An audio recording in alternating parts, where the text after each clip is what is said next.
for being with us. So there's a lot of pressure in Bangladesh to come up with tougher sentences for those who are convicted of war crimes. How do you think this will affect your father's trial?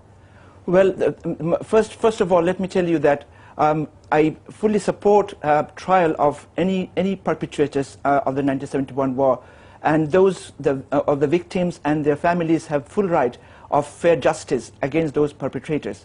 But what's happening here is the fault of some people, the fault of the Pakistani soldiers have been now transferred to some politicians who strategically or for some political reasons did not support the secession from Pakistan and the independence of Bangladesh. So to pause that there, you're saying that, I mean, because your father has been accused in court of being a mastermind behind some of these atrocities and instrumental in founding vigilante militia groups which were involved in the killings and so on. These are propaganda which has been coming for many years, and the media and the politicians are, it's just a blame culture in Bangladesh. It's a presumption of guilty.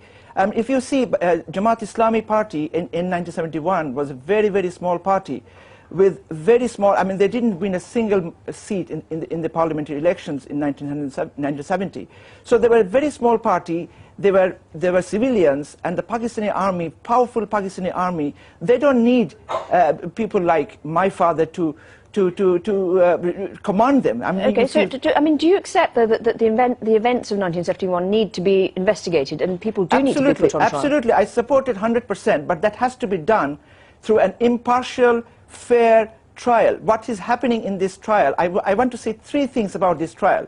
First of all, the formation and the legislation. I'm not a lawyer, so I won't go into details, but the legislation has been challenged by international lawyers, all international human rights organizations and International Bar Association, everyone. And they were saying that this law does not allow the accused to have fair justice. Now, the second part, so I think... So in answering, just in the case of, to come back to the trial that is going on, what's your father going to do? I mean, is he going to plead to any of these allegations against him? Of course not, because he has not done anything wrong. Why would he plead guilty with something he has not done? He has given interviews after interviews before he was arrested.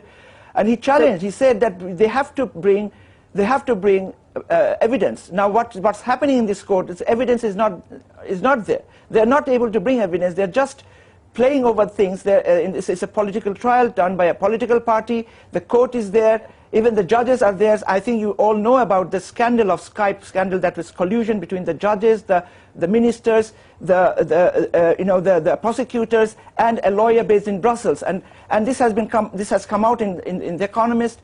So what have they done? Only the judge resigned, and everything is going on as if nothing has happened. Now, and then yesterday, what happened has put a final nail in this coffin of this trial. That just because they didn't like one of the judgments, now they said that they want to change the law so that the government can appeal for death penalty. Now, this is ridiculous. This is not acceptable at all.